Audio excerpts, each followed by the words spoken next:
ആകാശവാണി.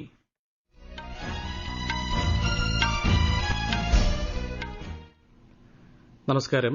വാർത്തകൾ വായിക്കുന്നത് അക്ഷയ് ഷാജി.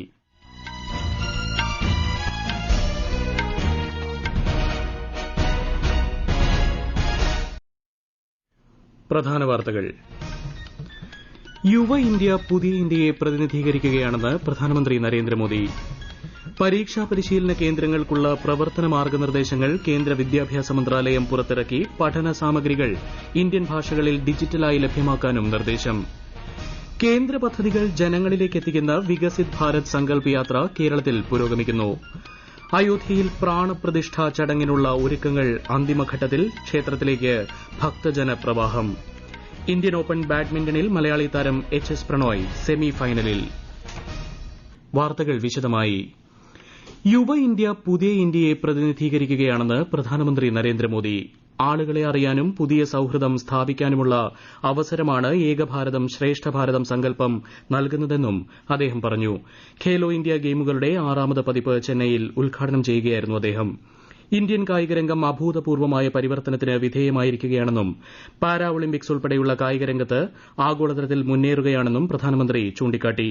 കായിക താരങ്ങളുമായുള്ള അന്താരാഷ്ട്ര സമ്പർക്കവും അന്താരാഷ്ട്ര പരിശീലകരുടെ പരിശീലനവും ഇന്ത്യയ്ക്ക് ആഗോളതലത്തിൽ പുതിയ സ്ഥാനം നൽകിയെന്ന് അദ്ദേഹം വ്യക്തമാക്കി. ആകാശവാണി ദൂരദർശൻ പ്രക്ഷേപണ ശൃംഖല ശക്തിപ്പെടുത്തുന്നതിനുള്ള 280 കോടി രൂപയുടെ പദ്ധതികൾക്കും ശ്രീ മോദി ചടങ്ങിൽ തുടക്കം കുറിച്ചു. പ്രധാനമന്ത്രി നരേന്ദ്രമോദി ഇന്നും നാളെയും തമിഴ്നാട്ടിലെ വിവിധ ക്ഷേത്രങ്ങൾ സന്ദർശിക്കും. ഇന്ന് രാവിലെ തമിഴ്നാട്ടിലെ തിരുച്ചിറപ്പള്ളി ശ്രീ രംഗനാഥസ്വാമി ക്ഷേത്രത്തിൽ നടക്കുന്ന പരിപാടിയിൽ പ്രധാനമന്ത്രി പങ്കെടുക്കും. ഉച്ചയ്ക്ക് 2-ന് രാമേശ്വരത്തെത്തുന്ന പ്രധാനമന്ത്രി ശ്രീ അരുൾമിഗു രാമനാഥസ്വാമി ക്ഷേത്രത്തിൽ ദർശനവും പൂജയും നടത്തും. വൈകുന്നേരം ക്ഷേത്ര സമുച്ചയത്തിൽ നടക്കുന്ന ഭജൻ സന്ധ്യയിലും പ്രധാനമന്ത്രി പങ്കെടുക്കും. നാളെ ധനുഷ്കോടി കോദണ്ഡരാമസ്വാമി ക്ഷേത്രത്തിൽ ശ്രീ മോദി ദർശനവും പൂജയും നടത്തും. ധനുഷ്കോടിക്ക് സമീപം രാമസേതു നിർമ്മിച്ച സ്ഥലമെന്ന് പറയപ്പെടുന്ന അരിചാൽ മുനയും അദ്ദേഹം സന്ദർശിക്കും. കേന്ദ്ര ആഭ്യന്തരമന്ത്രി അമിത്ഷാ ഇന്ന് അസമിലെ സോണിത്പൂരിലും ഗുവാഹത്തിയിലും ഒന്നിലധികം പരിപാടികളിൽ പങ്കെടുക്കും. സലോനിബാരിയിൽ എസ്എസ്ബിയുടെ 60ാം വാർഷിക ദിനാഘോഷത്തിലും ഓൾ ബത്തൌ മഹാസഭയുടെ ത്രിവത്സര സമ്മേളനത്തിലും ശ്രീ ഷാ പങ്കെടുക്കും. ഗുവാഹത്തിയിലെ സരുസജായി സ്റ്റേഡിയത്തിൽ അസം പോലീസ് കമാൻഡോകളുടെ പാസിംഗ് ഔട്ട് പരേഡിനും അദ്ദേഹം സാക്ഷിയാകും. പരേഡിൽ 2500-ലധികം കമാൻഡോകൾ പങ്കെടുക്കും. ബ്രഹ്മപുത്ര റിവർ ഫ്രണ്ട് സൌന്ദര്യവൽക്കരണ പദ്ധതിയും കേന്ദ്രമന്ത്രി ഉദ്ഘാടനം ചെയ്യും. ലോകത്തെ നവീകരിക്കാൻ പ്രായോഗിക നടപടികളാണ് ആവശ്യമെന്ന് വിദേശകാര്യമന്ത്രി എസ് ജയശങ്കർ. ഉഗാണ്ടയിലെ കമ്പാലയിൽ നടന്ന 19ാമത് ചേരിചേരാ പ്രസ്ഥാനത്തിന്റെ ഉച്ചകോടിയിൽ ഇന്ത്യയ്ക്കായി സംസാരിക്കുകയായിരുന്നു അദ്ദേഹം. ലോകം ഒന്നിലധികം ശക്തികളെ ആശ്രയിച്ചാകണം മുന്നോട്ടു പോകേണ്ടത്. സാമ്പത്തിക വികേന്ദ്രീകരണത്തിലൂടെ മാത്രമേ പ്രാദേശിക ഉൽപാദനം വർദ്ധിപ്പിക്കാൻ കഴിയൂ. മാറ്റങ്ങളെ ഉൾക്കൊള്ളുന്ന ഐക്യരാഷ്ട്രസഭയാണ് കാലത്തിന് അനുയോജ്യമെന്നും എല്ലാ രാജ്യങ്ങളുടെയും പൈതൃകങ്ങൾ ഒരുപോലെ പരിഗണിക്കപ്പെടുന്ന സാംസ്കാരിക അന്തരീക്ഷമാണ് ലോകത്തിന് അനിവാര്യമെന്നും ശ്രീ ജയശങ്കർ വ്യക്തമാക്കി. വിദ്യാർത്ഥികൾക്ക് അവരുടെ സ്വന്തം ഭാഷയിൽ പഠിക്കാനുള്ള അവസരം നൽകുകയെന്ന ലക്ഷ്യത്തോടെ ഭരണഘടനയുടെ 8ാം പട്ടികയിൽ ഉൾപ്പെടുത്തിയിട്ടുള്ള ഇന്ത്യൻ ഭാഷകൾ സ്കൂൾ ഉന്നത വിദ്യാഭ്യാസത്തിന് കീഴിലുള്ള എല്ലാ കോഴ്സുകളുടെയും പഠന സാമഗ്രികൾ ഡിജിറ്റലായി ലഭ്യമാക്കാൻ കേന്ദ്രം തീരുമാനിച്ചു. യുജിസി, എഐസിടിഇ, എൻസിഇആർടി, ഇഗ്നൌ തുടങ്ങിയ എല്ലാ സ്കൂൾ ഉന്നത വിദ്യാഭ്യാസ റെഗുലേറ്റർമാരോടും ഐഐടി, കേന്ദ്ര സർവകലാശാല, എൻഐടി തുടങ്ങിയവയുടെ മേധാവികളോടും അടുത്ത 3 വർഷത്തിനുള്ളിൽ എല്ലാ കോഴ്സുകളുടെയും പഠന സാമഗ്രികൾ ഇന്ത്യൻ ഭാഷകളിൽ ലഭ്യമാക്കാൻ സർക്കാർ നിർദ്ദേശിച്ചു. യുജിസി, എഐസിടിഇ, സ്കൂൾ വിദ്യാഭ്യാസ വകുപ്പ് എന്നിവയോടും സംസ്ഥാന സ്കൂളുകളുമായും സർവകലാശാലകളുമായും ബന്ധപ്പെട്ട പ്രശ്നം ഏറ്റെടുക്കാൻ വിദ്യാഭ്യാസ മന്ത്രാലയം പുറത്തിറക്കിയ ഉത്തരവിൽ ആവശ്യപ്പെട്ടിട്ടുണ്ട്. പരീക്ഷാ പരിശീലന കേന്ദ്രങ്ങൾക്കുള്ള ഈ വർഷത്തെ പ്രവർത്തന മാർഗ്ഗനിർദ്ദേശങ്ങൾ കേന്ദ്ര വിദ്യാഭ്യാസ മന്ത്രാലയം പുറത്തിറക്കി. വിശദാംശങ്ങളിലേക്ക്. 16 വയസ്സ് പൂർത്തീകരിക്കുന്ന വിദ്യാർത്ഥികളെ മാത്രമേ പരിശീലന കേന്ദ്രങ്ങളിൽ പ്രവേശിപ്പിക്കാവൂ എന്നും സെക്കൻഡറി സ്കൂൾ വിദ്യാഭ്യാസത്തിന് ശേഷം മാത്രമാകണം പ്രവേശനമെന്നും മാർഗ്ഗനിർദ്ദേശത്തിൽ പറയുന്നു. പ്രവേശനം നേടുന്ന ഘട്ടത്തിൽ വിദ്യാർത്ഥികൾക്കോ രക്ഷിതാക്കൾക്കോ റാങ്ക്, മാർക്ക് എന്നിവ ഉറപ്പു നൽകി തെറ്റിദ്ധരിപ്പിക്കാൻ പാടില്ല. വിദ്യാർത്ഥികളുടെ ശാരീരിക മാനസിക ക്ഷമതയോടൊപ്പം എല്ലാവർക്കും തുല്യ പരിഗണന ലഭിക്കുന്നതാകണം പരിശീലന കേന്ദ്രങ്ങളിലെ സാഹചര്യം. പ്രായോഗിക ഫീസ് നിരക്ക്, പരാതി പരിഹാരം, അടിസ്ഥാന സൌകര്യം എന്നിവ പരിശീലന കേന്ദ്രങ്ങളിൽ ഉറപ്പുവരുത്തണം. പൊതുതാൽപര്യ ഹർജികളിലൂടെയും നിയമ നടപടികളിലൂടെയും ഇത്തരം കേന്ദ്രങ്ങളെ നിരീക്ഷിക്കുകയും നിയന്ത്രിക്കുകയും ചെയ്യണമെന്നും സംസ്ഥാന സർക്കാരുകളോട് കേന്ദ്രം ആവശ്യപ്പെട്ടിട്ടുണ്ട്. പരിശീലന കേന്ദ്രങ്ങളുടെ രജിസ്ട്രേഷൻ പുതുക്കൽ, സർട്ടിഫിക്കറ്റ് റദ്ദാക്കൽ എന്നിവ സംബന്ധിച്ച നടപടിക്രമങ്ങൾ മാർഗ്ഗനിർദ്ദേശങ്ങളിൽ പരാമർശിക്കുന്നുണ്ട്. പരിശീലന കേന്ദ്രങ്ങളിലെ അധ്യാപകർക്ക് ബിരുദം കുറഞ്ഞ യോഗ്യതയായി നിശ്ചയിച്ചിരിക്കുന്നതായും മാർഗ്ഗനിർദ്ദേശങ്ങളിൽ വ്യക്തമാക്കുന്നു. News desk, Akashvani. G77 മൂന്നാം ദക്ഷിണ ഉച്ചകോടിയിൽ പങ്കെടുക്കുന്നതിന്റെ ഭാഗമായി കേന്ദ്ര വിദേശകാര്യ സഹമന്ത്രി വി മുരളീധരൻ ഇന്ന് ഉഗാണ്ട തലസ്ഥാനമായ കമ്പാലയിലെത്തും 3 ദിവസം അദ്ദേഹം കമ്പാലയിൽ തുടരും. ഈ വാർത്തകൾ ആകാശവാണിയിൽ നിന്ന്.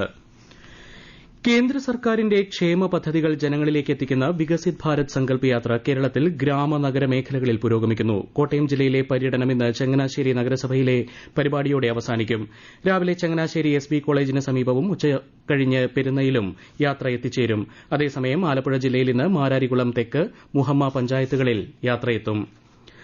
മണ്ഡല മകരവിളക്ക് കാല തീർത്ഥാടനത്തിന് സമാപനം കുറിച്ച് ശബരിമല ക്ഷേത്രനട നാളെ അടയ്ക്കും. എന്നാൽ തീർത്ഥാടകർക്ക് ഇന്നുകൂടി മാത്രമാണ് ദർശനം നടത്താനാകുക. നാളെ രാവിലെ 6-ന് ആചാരപരമായി പന്തളം രാജപ്രതിനിധിക്ക് മാത്രമാണ് ദർശനമുള്ളത്. ശേഷം തിരുവാഭരണ സംഘം പന്തളത്തേക്ക് മടങ്ങുന്നതോടെ നടയടയ്ക്കും. അയോധ്യയിൽ മറ്റന്നാൾ നടക്കുന്ന ശ്രീരാമക്ഷേത്ര പ്രതിഷ്ഠാ ചടങ്ങിനുള്ള ഒരുക്കങ്ങൾ അന്തിമഘട്ടത്തിൽ. ഉത്തർപ്രദേശ് മുഖ്യമന്ത്രി യോഗി ആദിത്യനാഥിന്റെ നേതൃത്വത്തിൽ ഒരുക്കങ്ങൾ അവലോകനം ചെയ്യുകയും ഭക്തർക്ക് ബുദ്ധിമുട്ടില്ലാതെ ദർശനം ഉറപ്പാക്കാൻ ശ്രീരാമ ജന്മഭൂമി തീർത്ഥ ക്ഷേത്ര ട്രസ്റ്റിന് എല്ലാവിധ പിന്തുണയും ഉറപ്പു നൽകുകയും ചെയ്തു. പ്രാണപ്രതിഷ്ഠാ ചടങ്ങിന് മുന്നോടിയായി അയോധ്യയിൽ ഭക്തർക്കായി സോളാർ അധിഷ്ഠിത ടൂറിസ്റ്റ് ബോട്ട് സർവീസ് ആരംഭിച്ചിട്ടുണ്ട്. ലക്നൌ, വാരണാസി, പ്രയാഗ്രാജ്, ഗോരഖ്പൂർ തുടങ്ങിയ നഗരങ്ങളിൽ നിന്ന് ദർശനത്തിനായി ശ്രീരാമ നഗരത്തിലെത്താൻ ഹരിത ഇടനാഴിയും ഉണ്ടാക്കിയിട്ടുണ്ട്. ഇന്നലെ താൽക്കാലിക ക്ഷേത്രത്തിൽ ദർശനത്തിനായി ആയിരക്കണക്കിന് ഭക്തർ അയോധ്യയിലെത്തി. ഇന്നും നിരവധി പൂർവ്വ പ്രാണപ്രതിഷ്ഠാ ചടങ്ങുകൾ നടക്കും. രാഷ്ട്രപതി ഭവനിലെ അമൃത് ഉദ്യാനം ഫെബ്രുവരി 2 മുതൽ മാർച്ച് 31 വരെ പൊതുജനങ്ങൾക്കായി തുറക്കും. തിങ്കളാഴ്ച ഒഴികെ ആഴ്ചയിൽ 6 ദിവസവും ഉദ്യാനം സന്ദർശിക്കാം. അമൃത് ഉദ്യാൻ നിശ്ചിത തീയതികളിൽ പ്രത്യേക വിഭാഗങ്ങൾക്ക് മാത്രമായി തുറക്കും. രാവിലെ 10 മണിക്കും വൈകുന്നേരം 4 മണിക്കുമിടയിലായി സന്ദർശകരെ അനുവദിക്കും. visit.rashtrapatibhavan.gov.in എന്ന വെബ്സൈറ്റിൽ ബുക്കിംഗ് നടത്താം. ഈ വർഷത്തെ പ്രധാനമന്ത്രി രാഷ്ട്രീയ ബാല പുരസ്കാരങ്ങൾ മറ്റന്നാൾ ന്യൂഡൽഹിയിൽ രാഷ്ട്രപതി ദ്രൌപദി മുർമു സമ്മാനിക്കും. കല, സംസ്കാരം, ധീരത, നൂതനത്വം, സാമൂഹിക സേവനം, കായികം എന്നീ മേഖലകളിൽ മികച്ച നേട്ടം കൈവരിച്ച 19 കുട്ടികൾക്കാണ് പുരസ്കാരങ്ങൾ സമ്മാനിക്കുക. ഇന്ത്യൻ ഓപ്പൺ ബാഡ്മിന്റൺ പുരുഷ സിംഗിൾസിൽ ഇന്ത്യയുടെ HS പ്രണോയ് സെമിഫൈനലിൽ പ്രവേശിച്ചു. ഇന്നലെ നടന്ന ക്വാർട്ടറിൽ തായ്വാൻ താരം വാങ് സുവിയെ തോൽപ്പിച്ചാണ് പ്രണോയ് സെമി ഉറപ്പിച്ചത്. ഇന്ന് നടക്കുന്ന സെമിഫൈനൽ മത്സരത്തിൽ ചൈനീസ് താരം ഷി യുഖിയെ പ്രണോയ് നേരിടും. ടൂർണമെന്റിന്റെ പുരുഷ ഡബിൾസിൽ ഇന്ത്യയുടെ സാത്വിക് സായ്രാജ് രംഗിറെഡ്ഡി ചിരാഗ് ഷെട്ടി സഖ്യം സെമിഫൈനലിൽ കടന്നു. ഡെൻമാർക്ക് സഖ്യത്തെ തോൽപ്പിച്ചാണ് ഇന്ത്യൻ താരങ്ങൾ മുന്നേറിയത്. ഖേലോ ഇന്ത്യ യൂത്ത് ഗെയിംസിൽ കബഡി മത്സരങ്ങളിൽ തമിഴ്നാട് പുരുഷ വനിതാ ടീമുകൾക്ക് ജയം. ഇന്നലെ നടന്ന മത്സരത്തിൽ വനിതകളുടെ വിഭാഗത്തിൽ തെലങ്കാനയെയും പുരുഷ സംഘം ചണ്ഡീഗഡിനെയും പരാജയപ്പെടുത്തി. അണ്ടർ 19 ക്രിക്കറ്റ് ലോകകപ്പിൽ ഇന്ത്യയുടെ ആദ്യ മത്സരം ഇന്ന്. ദക്ഷിണാഫ്രിക്കയിലെ ജോഹന്നാസ്ബർഗിൽ നടക്കുന്ന മത്സരത്തിൽ ബംഗ്ലാദേശാണ് ഇന്ത്യയുടെ എതിരാളി. രാജസ്ഥാൻ താരം ഉദയ് സഹാറിനാണ് നിലവിലെ ചാമ്പ്യന്മാരായ ഇന്ത്യൻ സംഘത്തെ നയിക്കുന്നത്. ചാന്ദ്രദൌത്യം വിജയകരമായി പൂർത്തീകരിക്കുന്ന 5ാമത്തെ രാജ്യമായി ജപ്പാൻ. ഇന്ത്യയ്ക്ക് പുറമെ അമേരിക്ക, റഷ്യ, ചൈന എന്നീ രാജ്യങ്ങളാണ് ചാന്ദ്രദൌത്യം വിജയമാക്കിയ മറ്റ് രാജ്യങ്ങൾ. ചന്ദ്രനിൽ ഇറങ്ങിയ ജപ്പാന്റെ സ്മാർട്ട് ലാൻഡർ സംബന്ധിച്ച പൂർണ്ണ വിവരങ്ങൾ ജാപ്പനീസ് ബഹിരാകാശ ഏജൻസി പുറത്തുവിട്ടിട്ടില്ല. ഹമാസിനെതിരെയുള്ള ഇസ്രായേൽ ആക്രമണം ശക്തമാക്കിയതിന്റെ പശ്ചാത്തലത്തിൽ US president Joe Biden Israel പ്രധാനമന്ത്രി ബെഞ്ചമിൻ നെതന്യാഹുവുമായി സംസാരിച്ചു.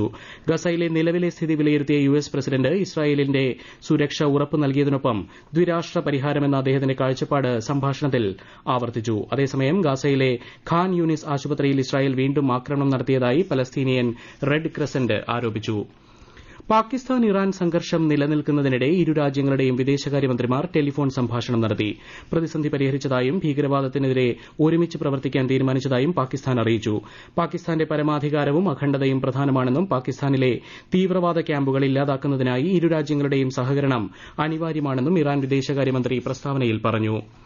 രാജ്യത്തെ വൈദ്യുത കമ്പനികളുടെ പ്രവർത്തനം വിലയിരുത്തിയുള്ള ഉപഭോക്തൃ റേറ്റിംഗുകൾ കേന്ദ്ര ഊർജ്ജ സഹമന്ത്രി RK സിംഗ് പുറത്തിറക്കി. 2022-23 സാമ്പത്തിക വർഷത്തെ വിലയിരുത്തലാണ് പ്രസിദ്ധീകരിച്ചത്. പ്രധാന വാർത്തകൾ വീണ്ടും. യുവ ഇന്ത്യ പുതിയ ഇന്ത്യയെ പ്രതിനിധീകരിക്കുകയാണെന്ന് പ്രധാനമന്ത്രി നരേന്ദ്രമോദി. പരീക്ഷാ പരിശീലന കേന്ദ്രങ്ങൾക്കുള്ള പ്രവർത്തന മാർഗ്ഗനിർദ്ദേശങ്ങൾ കേന്ദ്ര വിദ്യാഭ്യാസ മന്ത്രാലയം പുറത്തിറക്കി. പഠന സാമഗ്രികൾ ഇന്ത്യൻ ഭാഷകളിൽ ഡിജിറ്റലായി ലഭ്യമാക്കാനും നിർദ്ദേശം. കേന്ദ്ര പദ്ധതികൾ ജനങ്ങളിലേക്ക് എത്തിക്കുന്ന വികസിത് ഭാരത് സങ്കൽപ് യാത്ര കേരളത്തിൽ പുരോഗമിക്കുന്നു. അയോധ്യയിൽ പ്രാണപ്രതിഷ്ഠാ ചടങ്ങിനുള്ള ഒരുക്കങ്ങൾ അന്തിമഘട്ടത്തിൽ. ക്ഷേത്രത്തിലേക്ക് ഭക്തജന പ്രവാഹം. ഇന്ത്യൻ ഓപ്പൺ ബാഡ്മിന്റണിൽ മലയാളി താരം HS പ്രണോയ് സെമിഫൈനലിൽ. വാർത്തകൾ കഴിഞ്ഞു. അടുത്ത വാർത്താ പ്രക്ഷേപണം 12:30-ന്.